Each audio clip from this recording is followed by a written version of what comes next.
हम आपको दिखाते हैं गौरव गोगोई ने क्या क्या कहा है। मंत्रिपरिषद में अविश्वास का प्रस्ताव, श्री गौरव गोगोई जी। अविश्वास प्रस्ताव के पहले दिन ओपनिंग कांग्रेस सांसद गौरव गोगोई करते हैं। 40 साल उम्र है, पूर्वोत्तर से ही आते हैं। शुरुआत मणिपुर हिंसा पर सीधे सवाल पूछते हुए की।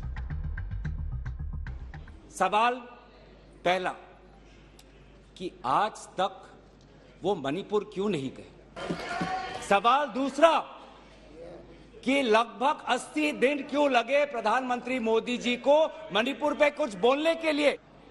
सवाल हमारा तीसरा कि प्रधानमंत्री जी ने आज तक मणिपुर के मुख्यमंत्री को बर्खास्त क्यों नहीं किया। मणिपुर के मुद्दे पर ही अविश्वास प्रस्ताव लाने वाली असम के कांग्रेस सांसद गौरव ने इसके बाद अगला बार लगातार चुप्पी पर उठाया। प्रधानमंत्री जी चाहते हैं कि वो मौन रहे ताकि उनकी राज्य सरकार की छवि धूमिल न हो, क्योंकि उनको छवि से लगाव है। चाहे लोगों पे अत्याचार हो, ड्रग्स की समस्या बड़ी हो, ये उनके लिए महत्व नहीं रखता। पर जैसे कि मैंने कहा कि उनके मौन रहने का कारण 3 है, अभी तो मैंने सिर्फ एक कारण का उजागर किया। और दूसरा कारण यह है, और बहुत मैं सम्मानपूर्वक ये बात कहना चाहता हूं, दूसरा कारण प्रधानमंत्री मोदी जी का मौन रहने का यह है कि आज भारत केंद्र सरकार का गृह विभाग और राष्ट्रीय सुरक्षा सलाहकार आज विफल हुए हैं। और तीसरा प्रधानमंत्री मोदी जी के मौन रहने का कि वो अपनी भूल कबूल करना नहीं चाहते। फिर गौरव गोगोई ने 3 याचनाएं रखी। 3 हमारे याचना है। याचना 1 कि वो सदन में आकर अपनी बात रखे। हमारी याचना दूसरा कि वो मणिपुर जाए और पूरे पार्टी को लेके जाए। और हमारा तीसरा ये याचना है कि मणिपुर के विभिन्न समाज सेवक संगठनों को बुलाकर एक मीटिंग करिए, शांति का एक पहल रखिए। गौरव ने अदानी विवाद से जुड़ा एक जिक्र किया। सत्ता पक्ष की तरफ से हुआ, तुरंत चुटकी भी ले ली कि अभी तक मैंने प्रधानमंत्री का नाम लिया, अभी तक मैंने मुख्यमंत्री का नाम लिया, अभी तक मैंने गृह मंत्री का नाम लिया, अभी तक इनके तरफ से विरोध नहीं आया, लेकिन जब एक विशेष कंपनी के मालिक का नाम लिया तो ये सारे मंत्री और सांसद खड़े हो गए। छात्र इंसाफ। इसके बाद गौरव गोगोई विपक्षी गठबंधन इंडिया की जीत 2024 में होने का दावा करके बैठ गए। अगली बारी निशिकांत दुबे की आनी थी। निशिकांत दुबे। उससे पहले क्या हुआ, अगली रिपोर्ट में देखिए। राहुल जी बोलेंगे, कांग्रेस के मित्र बोलेंगे। एक तरफ भारतीय जनता पार्टी जो है वो जो गौरव गोगोई है और जो कांग्रेस पार्टी है उसने अपनी तरफ से खिंचाई की है कि प्रधानमंत्री क्यों नहीं बोल रहे हैं इस मुद्दे पर, खासकर मणिपुर के मुद्दे पर क्यों नहीं बोल रहे हैं। और भारतीय जनता पार्टी अपनी तरफ से कांग्रेस को जब घेर रही है तो राहुल गांधी आज क्या बोलने वाले थे और उनकी जगह किसी विशेष रणनीति के तहत राहुल गांधी नहीं बोले बल्कि गौरव गोगोई ने अविश्वास प्रस्ताव को आरंभ किया, इस बात पर कांग्रेस पार्टी को घेर रही है। ये सारी चीजें चल रही हैं और इसके बीच सवाल ये उठ रहा है कि क्या वाकई कोई खास ऐसी रणनीति थी जिसकी वजह से राहुल गांधी नहीं उठे, उन्होंने शुरुआत नहीं की और वो मुमकिन है कि सभी भारतीय जनता पार्टी के नेता जब बोल लेंगे अपनी बात तब उसका जवाब देने के लिए वो उठेंगे।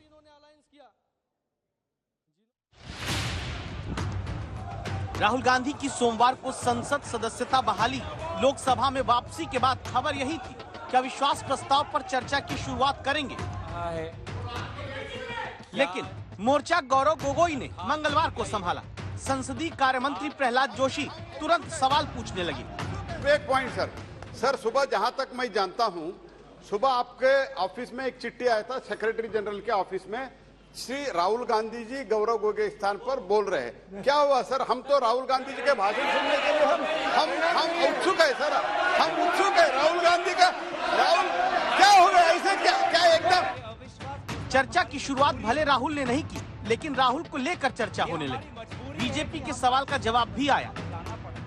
आप इस सदन के रक्षक हैं, आपके दफ्तर के अंदर क्या बातचीत हुई है?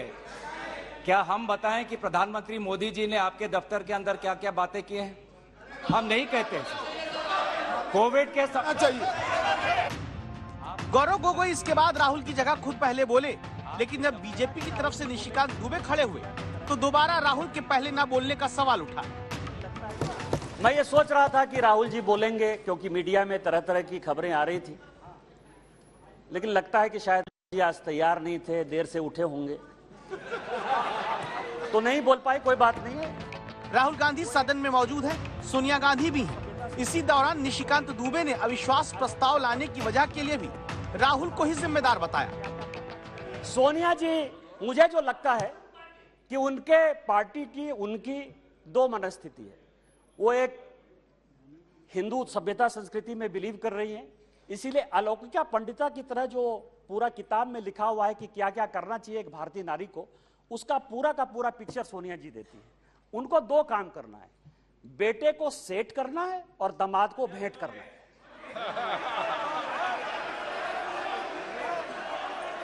अरे जिसका नेम ले रहा है वो बोले ना। चर्चा मणिपुर पर अविश्वास प्रस्ताव को लेकर हो रही, लेकिन पहले दिन के पहले दो भाषण में राहुल के नाम की चर्चा ज्यादा रही। लोग कहते हैं प्रधानमंत्री मौन है, प्रधानमंत्री माफी नहीं मांगते, प्रधानमंत्री चीजें नहीं बोलते।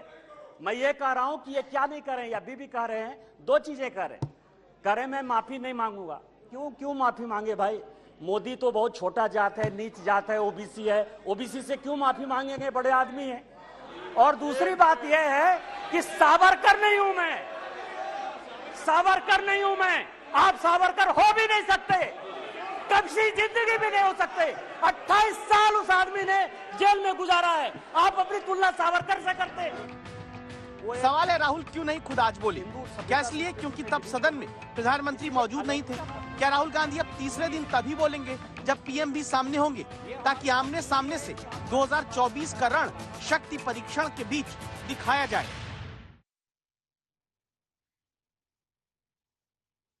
राहुल गांधी क्यों नहीं बोले, अब कब बोलेंगे, ये सारी चीजें आगे एक एक करके पता चलेंगी। लेकिन जब निशिकांत दुबे उठकर खड़े हुए बोलने के लिए, तो उन्होंने अपनी तरफ से दो मुद्दों पर घेरा विपक्ष को। सबसे पहला तो ये कि जो इंडिया गठबंधन है उसके साथियों को कभी ना कभी कांग्रेस पार्टी ने ही चोट पहुंचाई इस मुद्दे को लेकर, और दूसरा जिस मुद्दे को लेकर उन्होंने घेरा वो ये कि सोनिया गांधी और राहुल गांधी को भ्रष्टाचार का मुद्दा उन्होंने याद दिलाया और सीधे तौर पर यह आरोप लगा दिया कि जो अविश्वास प्रस्ताव है वो लाया ही इसलिए गया है ताकि बेटे को सेट किया जा सके और दामाद को भेंट किया जा सके। अध्यक्ष महोदय, मैं सबसे पहले आपका आभार प्रकट करता हूं कि आपने इंडिया अलायंस के इस अविश्वास प्रस्ताव को आपने स्वीकार किया।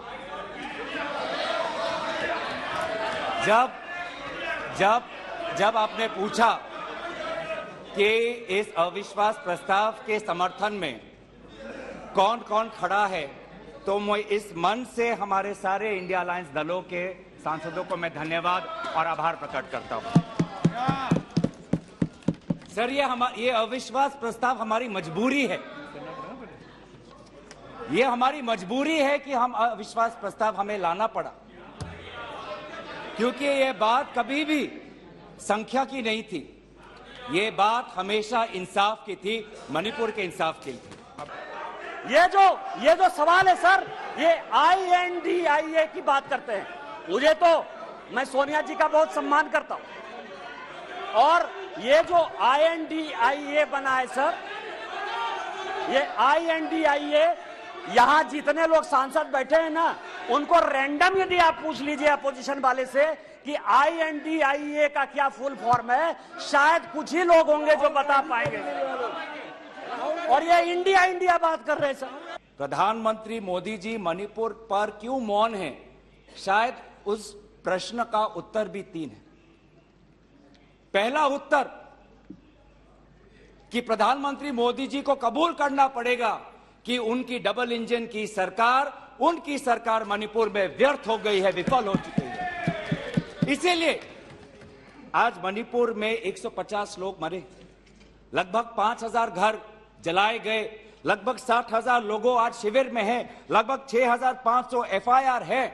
और मुख्यमंत्री, प्रदेश के मुख्यमंत्री होने के नाते जो एक संवाद का वातावरण बनाना चाहिए था, जो एक शांति, अमन और सद्भावना का एक वातावरण जो बनाना चाहिए था, आज उन्होंने सिर्फ मई महीने से नहीं, पिछले 2-3 सालों से ऐसे कुछ भड़काऊ उन्होंने कदम लिए हैं जो आज समाज के बीच में तनाव पैदा हो गया है।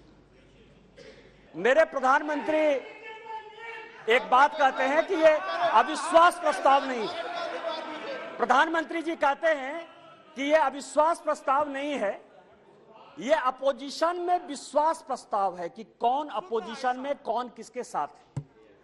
जब माननीय प्रधानमंत्री जी ने यह कहा तो मैंने सोचना शुरू किया सर कि प्रधानमंत्री जी ये बात क्यों कर रहे हैं, हमारे खिलाफ अविश्वास प्रस्ताव है, लेकिन वो कह रहे हैं कि ये अपोजिशन वाले अपने विश्वास प्रस्ताव की बात कर रहे हैं और उसमें वो देखना चाहते हैं कि कौन दल सचमुच उनके साथ